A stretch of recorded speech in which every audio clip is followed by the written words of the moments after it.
Hey everybody, thanks for hanging out with me for just a couple of minutes. Here, our focus is being better and healthier than yesterday. Are you better?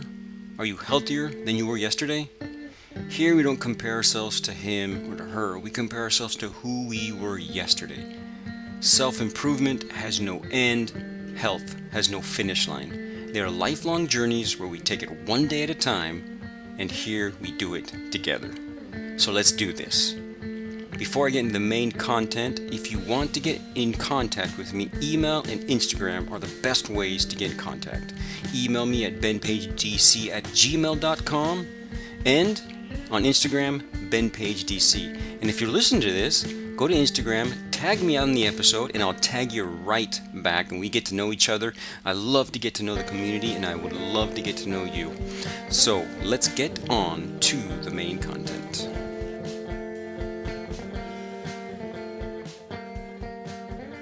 Welcome back to another episode of the You Heal You podcast, formerly known as the Wellness Farmer podcast, but we have changed things up just a little bit. So if you're here new, this is what it's called. If you're an old listener and you haven't listened for a while, yeah, we used to be the Wellness Farmer podcast. So we have another episode. I love these episodes because it's not me just talking. It's me chatting with somebody, and I love learning from other people. Today, our guest is someone that I actually met at a conference, and I was listening to him talk, and I was like, wow, this guy could really help. And not only that, entertain the people that I talk to almost every week.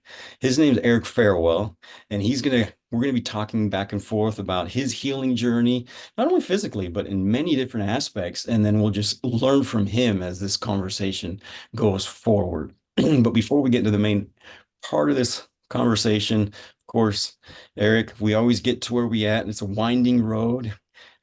Excuse me, how about you give an introduction to who you are, and then we can start talking about how you've become who you are today. Sure. The 30-second overview. I'm 38. I'm married to a wonderful woman for almost 15 years. We have three kids, 9, 11, and nearly 13 years old. We live in Austin, Texas. We moved here 1 year, 16 days ago from Central Florida, where our families have been for well over 100 years. My businesses are still operating in Florida. We've got some great CEOs and operators in those businesses. And about 4 years ago, I guess 5 years ago now, I made the decision to shift my idea of success from financial to relational. I believe that community is the new money, and the idea of having the right people in my life is more important than anything else in the world. And having great relationships with both my wife and my kids meant more to me than an extra comma in my bank account ever could. And so, really doubled down on that over the last half decade, and have been able to, even though I do have businesses that have given me a certain level of affluence, I've been able to really find my deepest joy in learning to flex my gratitude muscle and find just great love and fun and adventure with my wife and kids. And now with our community here in Austin of other entrepreneurs and dads and great families and great people at our school and great people in my dad community. And it's been an incredible adventure. Well, first off, just me being a little bit selfish, dad community. I think I could join that. That's one thing So it that actually is. that's one thing Yeah, I've no, realized in all over the seriousness. years. One thing I've Yeah, realized that over there the is a years. community. So Oh, excuse me. Sorry. go ahead. No, No. go ahead. One thing I We have realized that over, perfect timing where we're talking over each other perfectly. I know. One thing I realized over the years also, of course, I haven't reached to that economic point where I can fully do this, but I'm on the path, is the importance of family and the importance of community. And you do have to juggle the time, but I really look forward to finding more time now and even in the future to do what I know what's most important. That is be with family. And I've got this really unique situation. I have an 18-year-old son. He's about to leave for 2 years. And I had these 18 years to experience where it's like, wow, this went by way too fast. And now I have a 9-month-old. Oh, So wow. I get to realize what 18 years, how fast that is. I get to do that all over again. And I am 100% certain that these next 18 years is going to be a lot different the way that I am with my 9-month-old. And it's gotten to the point where even Well, it's hard, but even on those moments where I am super tired and I want to go to sleep, but he doesn't want to go to sleep, I'm even finding joy in those moments. Those moments where it's like, oh my gosh, I'm so tired. I just want to go to bed. But I'm like, this is gonna be gone. It's not gonna last forever. Enjoy this moment because I saw how fast 18 years flew by. And now, so I'm trying to do that. And man, I would, if I can get involved with your, I know this is selfish. I mean, it's get involved with your dad community because I'm in Georgetown, Texas. I'm not even that Oh far man, away from you. no, you're I'm 30 minutes away from you. So it's, I didn't even know it. But I think I could probably learn lots and become a better person hanging out with cool dads like you guys. well. I tell you, it is the best community I've ever been a part of. It's called Front Row Dads, and it's for family men with businesses, not businessmen with families. And I joined a couple of years ago. I'd been a part of EO for about 6 years and was really looking for more family centered people, not just business centered people. And we came to visit Austin in March because it was founded here in Austin. There's 350 members around the world, but there's over 60 here in Austin. So we came to visit in March and we moved 5 weeks later because it was like, oh my gosh, we found our people. We found the people we want to spend our life with. This is wonderful. And so here we are a year later and still grinning every day. It's we actually move closer into the city in a week, and I'm driving horrible traffic every day. I'm taking the kids to school and loving it because even though the traffic's awful, I'm sitting here over a beautiful green belt looking at a river and just feeling my heart fill with joy. And it's like you're in these places, and so many of us choose to live in places we hate. I mean, I did. There's parts of my town, the history of my town that I truly love, but it's a little tiny town in the middle of Florida. It's orange groves, cattle, and old people, and it was not my people. So really happy with the shift and just what it's bringing to our family. Nice. So you've been through a lot of physical. I mean, we can actually start with that, and then we can go into how you've developed this new way of life and how you focus more on community and family and then work and all that other stuff that we have to do. But you've been through a lot of physical pain, right? I remember hearing your story. It was not easy. How have you learned techniques or what have you done to help alleviate overall physical pains in your life? It's still going. It's an ongoing journey, and 20 years deep in it now, over 20 years. Just before my 18th birthday, actually, I'll back up. I don't know what your religious beliefs are, but there's a great book called Many Lives, Many Masters. And in that book, the concept is that we sign on for a contract in our next life to learn some lesson. I guess my lesson was uh, just an incredible amount of physical pain and an incredible amount of emotional pain and traumas and loss, losing people I love. So I've been involved in aviation my whole life. Grew up on an airstrip, love aviation, love flying. It was my first entree into seeing the world from a different perspective and allowing myself to understand my place in the universe. Astronauts call it the overlook effect. That's my first businesses were all in aviation. Many of my businesses are still in aviation. And I think it's a great foray for many people to find themselves. But that led me to being a test pilot at a very early age. I started test flying airplanes at 17 years old. That led to me breaking my back the first time, and then led to me breaking my back the second time 10 years later. I'm sitting in front of you right now with 7 broken vertebrae, 5 herniated discs. You name C1, T5, 6, T11, L3, and L5. L5 has been broken twice because I just couldn't, once wasn't enough. Um, but all that said, I have tried every modality that anyone has suggested over 20 years and been very blessed to have the financial resources to be able to do that. Um, and to have the right people in my life to direct me in the right ways. It started with massage and chiropractic work for years. I was blessed to live in a place that had unlimited chiropractor visits per month for like $300 a month or something. So I was there every day. Every day they were open, I was there. And just trying to find ways to increase my mobility and decrease the pain, because while surgery was an option 20 years ago, the surgical options were really pretty bad for what I had. My T5 and 6 are completely crushed. And luckily I'm in a position where I still have full mobility. I did spend about 8 months where I would have not proper seizures, but like a nervous system seizure where my back would spasm and I'd be frozen like a board and couldn't move, which is super fun. But that journey has taken me all over the place, from the physical to the metaphysical to the emotional. There's so many different modalities. I started working with an emotion code practitioner shortly after my brother passed away at 22. And 6 months later, I couldn't walk.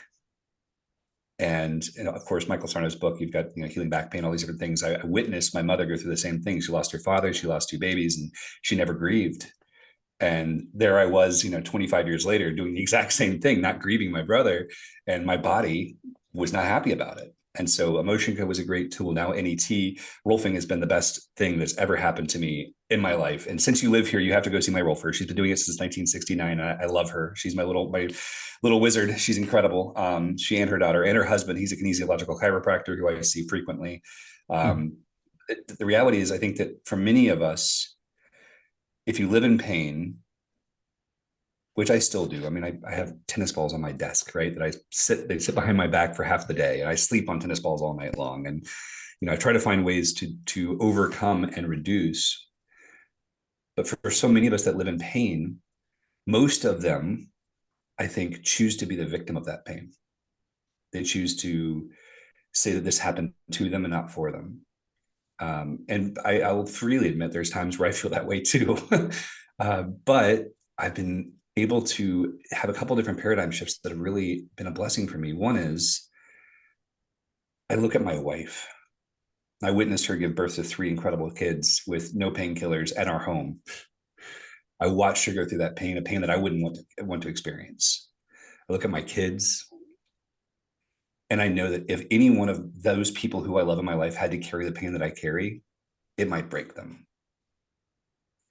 But it's here for me, and it doesn't break me.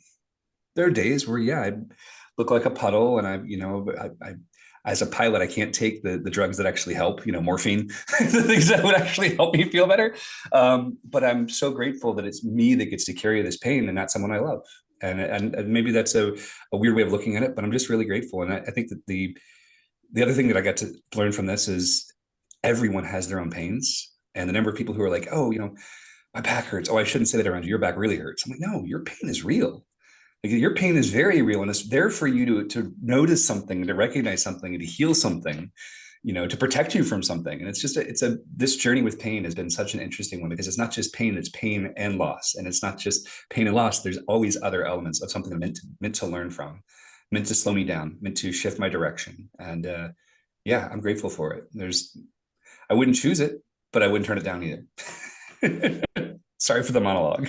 And that's what usually it is. It's usually everything we do experience in life, it's either to help us if we take it properly, if we acknowledge it, it's here to help us become better, or of course we can take the other route, which you're not doing, and it actually breaks us and it doesn't allow us to progress.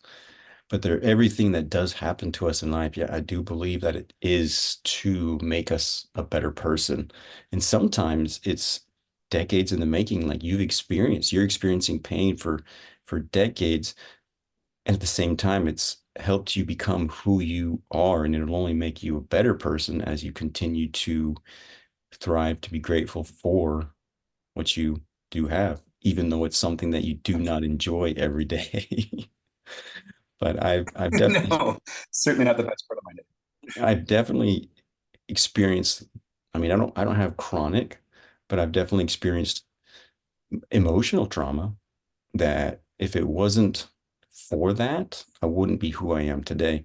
I have, now that we're talking about this is something that actually happened to me 3 days ago or Mm, 4 days ago. I yelled at my daughter. I know, mm. terrible. Been I there. We've all yelled been there. and I yelled at her to a point where she got scared. Mm, I was angry and I yelled and she was scared. And I didn't realize it because of course I was in my anger. And that's one of the things as men and as human beings we're trying to control, maybe learn to learn to use to our advantage. But in that moment, I didn't. And she was very hurt. And I didn't know that until I came and talked to her in a calm state. And she let me know exactly how she felt. And that was one of the hardest things I've ever felt in my life. No Mm. joke. Listening to my daughter tell me how she felt after I had gotten angry and yelled at her for really no reason. And to Mm. hear her tell me and just listen, so glad I was able just to listen to her and not tell her what I think or what I believe or anything like just listen to her. My goodness, when I left that room and walked down the stairs, not only was I in terrible pain, but I was 100% changing. And that experience helped me something, cut something where it's like, this is done and it's not going to happen ever again. And that was that pain. It was a very painful experience that I had to go through to get me to say, this is done. I cut that line and it's not gonna, and that's not in my life anymore. It feathered away. And that's, I think, thank you for sharing. There's so many tools that I've learned in my adult life that were never given to me before I was a husband, before I was a father, before I almost lost both. They were never given to me. No one, I don't know why premarital counseling doesn't teach this. I might have to write the book. We'll see. I've written one, and apparently I have like 30 more to write. Um, but the act of being fully present, whether it's your spouse or your child, to hear them and see them and fully be with them through their own emotions without getting deregulated on your own is the most powerful manly thing that a man can do. I truly believe it.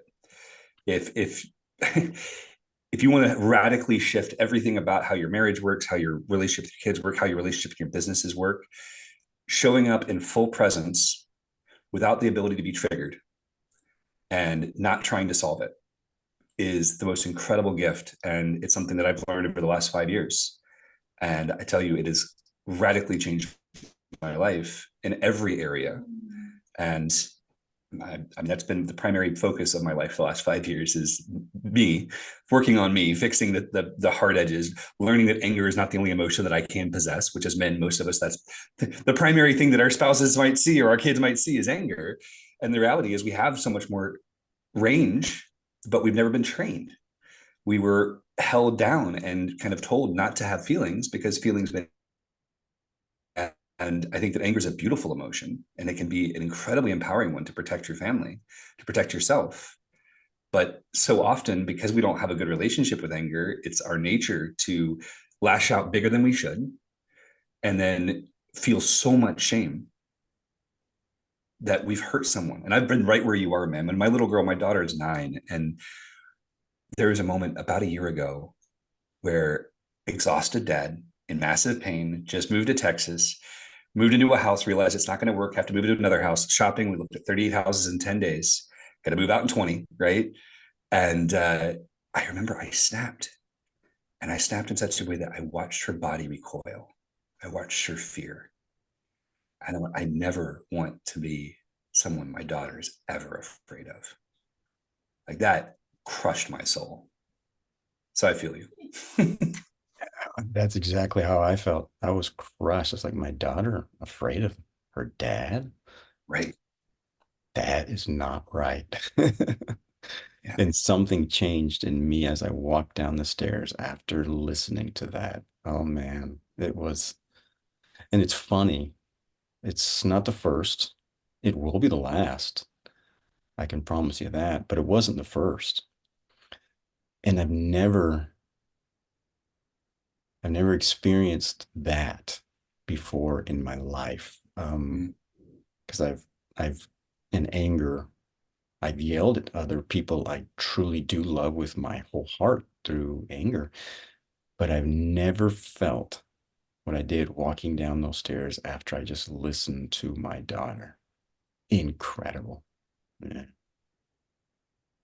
Quite the gift. It is because it is a gift that, and it's unfortunate that the gift have to come through suffering on two parts. One, not her fault, and the other, my fault. Yeah, totally. So someone I'll say has, this though, uh-huh. and this goes back to the beginning of our conversation.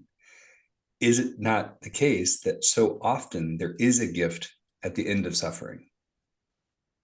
There is a gift. My brother passed away in a car accident. He had a 3-month-old son. He was 22 years old. What is the gift there? It sounds horrible. But the reality was that it made me completely change my life and how I was living it, to stop chasing after some ego driven dream, and just to start to accept who I actually am, and to be present with myself and my kids and my wife. There was a gift there. Is it one that I wish I didn't have to go through and that he didn't have to go through and that all of us didn't have to go through? Yes. My sister is a quadriplegic. She was a professional skydiver and she hit the ground too hard, and what's the gift there for her? Well, this woman's inspiring so many. She's tetra skiing and sailing, and she's doing she calls it sit down comedy, but she goes to these stand up clubs, and it's the funniest stuff you've ever heard at 30 years old. And there are gifts in everything. It's just trying to find a way to surrender into the gift. And that's the journey, man. I'm so impressed that you've gotten there. You felt it. I love that. Yeah, I got a lot more to learn, but that was Me definitely too. one. And I do truly believe that we do suffer for a specific reason, and suffering is to help us grow, and there is something always better on the other side. And that's why I personally put myself into positions to kind of suffer, because I know it's going to make me a better person on the opposite side. Just one example is I every day I shower, I take a cold shower. I don't take a hot shower. I take a cold shower because I know that is helping me in many more aspects than just the cold water itself, but it's allowing me to dive into what most would call suffering. And I do that intentionally. I think I actually believe Ryan Moran talked a little about that, how he believes there's like a circle. We have 24 hours. And that's what we have. And every 24 hours, there is just a little teeny slice of suffering every day.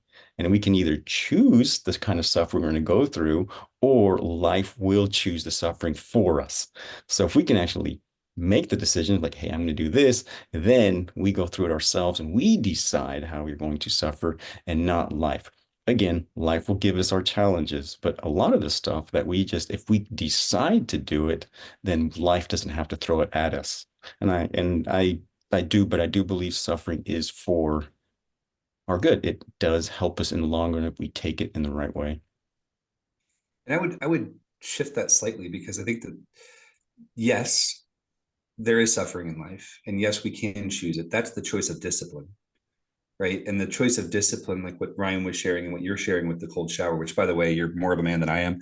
I love cold plunging. Like I hate it, but I love it. It's great for my body. I can't do the cold shower. I don't know what it is about the water moving. I just can't. Like 35-degree water for 10 minutes, no problem. Put me in a cold shower 30 seconds, I'm out. It's like I've done some extremely long stints in cold plunges. I don't know why the shower is so much harder for me, but it really is. It's actually like one of my drives right now. I have a bunch of friends with cold plunges, and many of them are like, oh yeah, I go in for 3 minutes. I'm like, awesome, that's healthy. But there's something about the discipline of staying in for 10, for 15, for 20. There's something about the discipline of recognizing that. For me, usually 3 minutes is the first mark where it's like, okay, that was hard. And then you're fine. And you get to about 8 minutes, 9 minutes, and it starts to push again. And different extremities start getting affected differently, and your brain starts being affected differently. And the cool thing is, once you're doing it with another man, once you're in this position where you would be letting them down by getting out. And I love men's work, because men's work is so much less triggering than working with someone of the opposite gender.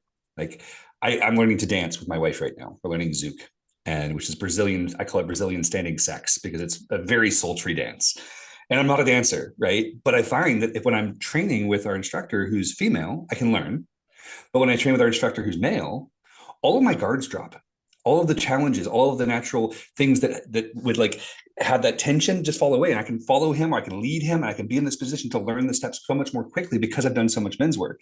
And so the ice bath's the same thing. It's like if I'm sitting there looking eye to eye with another man, we'll go 20 minutes and they don't get out. And I don't get out because I'm not gonna let them down. Right. They may have to pull me out of the tub when it's done, but it's such a cool journey. Anyway, to take this full circle, that idea of discipline to not necessarily just create suffering, but also to recognize that you have full ownership. You are king. You are in full embodiment of your power as a man, making those hard choices. I think that's beautiful. I've done that largely through adventure in my life, doing really difficult things and trips and learning really difficult things and getting good at them and almost dying a bunch of times. And I'm grateful for each of those things that they taught me. And even today, like the last year is probably the most non-adventurous of my life.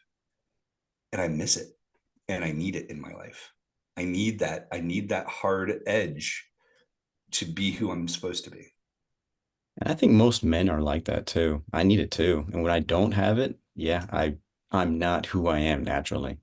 I can definitely experience that. I just don't feel the same if I'm not pushing myself physically. And I would say when you push yourself physically, it is an emotional push because you want to stop, but you keep pushing. And I think that's why not many females too, exercise is so important. I mean, because it does push us to that extent where we are exhausted. I really enjoyed. I want to get back into it. Jiu-jitsu. I was living in Argentina. It was one of the funnest things I ever did. It was one of those sports that you actually enjoyed losing. I was like, dude, you just beat me up, but that was so fun. And I really want to get back into it because there's that thing. It was that dance, that grapple of just trying to loosen up and being as calm as you possibly can, knowing that you're about to get your arm broken or something like that, but being able to work through that. And it was such a cool experience to do with other men and knowing that they were so much better than me. It didn't matter because they were there to teach and be with me and learn. That thing with guys, I do believe, like you said, it is a great way to learn. I've learned many things from my wife. She'll probably say, no, you don't even listen to me. But again, women have helped me throughout the years. My wife has taught me so much.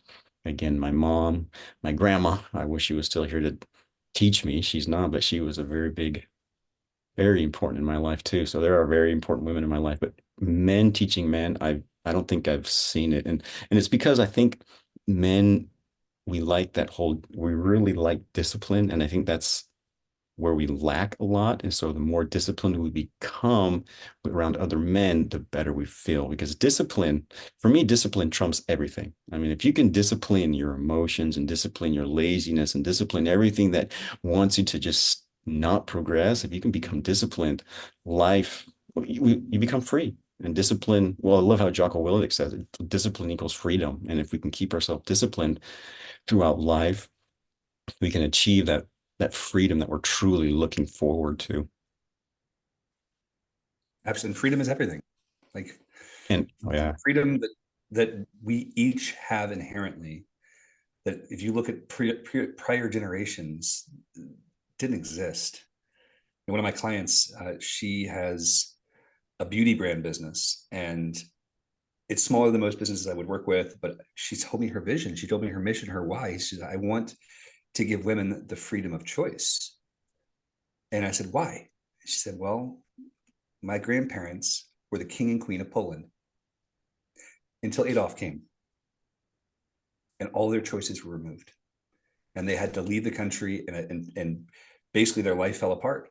And I heard this story, and I started to see the truth in her of how desperate she wants to help women, how desperately she wants to help women have that power of choice. And I think it's so incredible because freedom, like you said, like freedom is so important. And so many people don't recognize the freedoms they have. oh yeah, yeah. We don't. Oh, we do have more than we think we do have. That's it for sure. And going just kind of twisting a little bit. Let's actually. So how have you become more, we could say, mentally healthy? What are some of these big changes that you've done in your life to become more present, more grateful? I guess being grateful is just being grateful, but have you been able to turn that table? The most powerful thing I've done in my life to completely shift it more than anything else I've ever done was Good Friday 2020. I told my wife every secret I had. And I chose to live life with no secrets for the rest of my life, to stop hiding. I've been hiding since I was a child. And to be completely free of secrets, to not have to hide anything from my partner in life is the most empowering, terrifying, horrible, wonderful thing. And because so many of us hide behind our secrets, so many of us don't believe that we deserve to be seen. And if our end goal is to love ourselves so that we then can pour into others, there is no love for self if you're harboring secrets. um, my friend Preston Smiles has a quote, and I can't remember what it's from, but it says, that which is within you will destroy you until you let it out. And I love that. I'm misquoting it slightly, but I love that concept, and it's absolutely been my reality. It's like everything that I was trying to do to hide the parts of me that felt dirty or wrong or moral issues or whatever else, letting all of that out and saying no more. I am me. And I totally understand if you don't want to be with me because I'm a mess. Everybody's a mess. But that was the most powerful gift I've ever given myself, was to remove all secrets. And then there's tons of therapy, and there's tons of meditation, and there's tons of gratitude exercises and forgiveness exercises and plant medicines and all kinds of other things that we could go into that are parts of that journey. But that was the single biggest step that really shifted everything from my life. And I'm not at all the person I was 5 years ago because of that step. And I love how you said journey. Oh, yeah. I always tell my patients, health is a journey with no destination. All we can do is enjoy it. And we have to take it day by day and realize that we're never going to find perfect health, physically, emotionally, spiritually. It's a journey that we have to constantly work on. And like you say, I mean, I look at myself and what am I? I'm just a ball of weakness. But weaknesses can become strengths over time.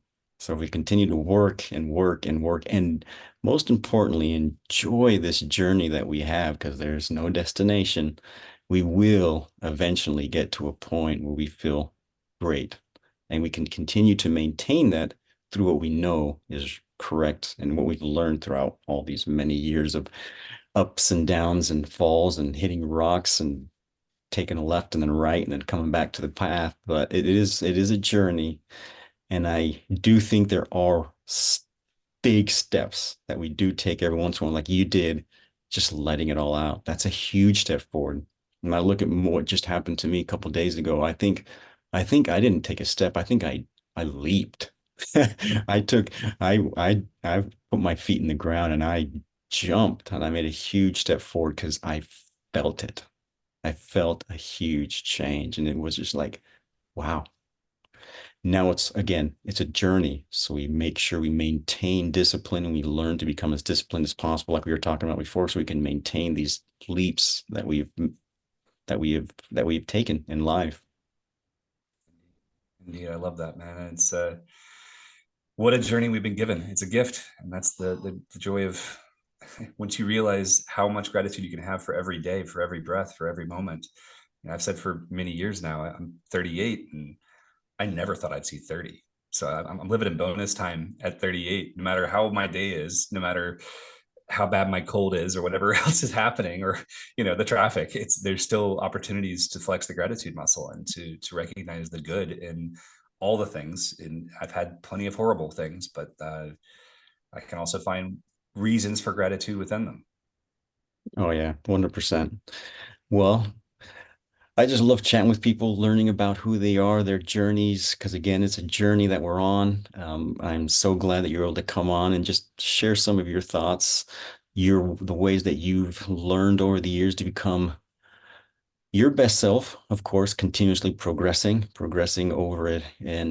But I really appreciate what you've been able to tell us, and what I've been able to actually share with you. This is good. This has been actually a very good experience. And it's great to be able to talk to other men and learn from them, other people. I mean, women too. I've had other women, just people and get their experiences and their thoughts on life. Any last words before we close out this conversation? Man, I just want to thank you for reaching out and asking to make this happen. It's always a joy to meet fellow spirits who are in similar places and on that journey doing the work. And we're local, so we're gonna have to hang out. I'm looking forward to introducing the Front Row Dads. Oh yeah. And if anybody wants to find me, I'm ericfarewell.com. Eric Farewell, and I have all the platforms, easy to find. I think I'm the only Eric Farewell in the world, so that's helpful. But yeah, it's a great joy to chat with you and look forward to more. Awesome. Thanks so much for coming on the show, Eric. It was a pleasure hanging out Uh, with you.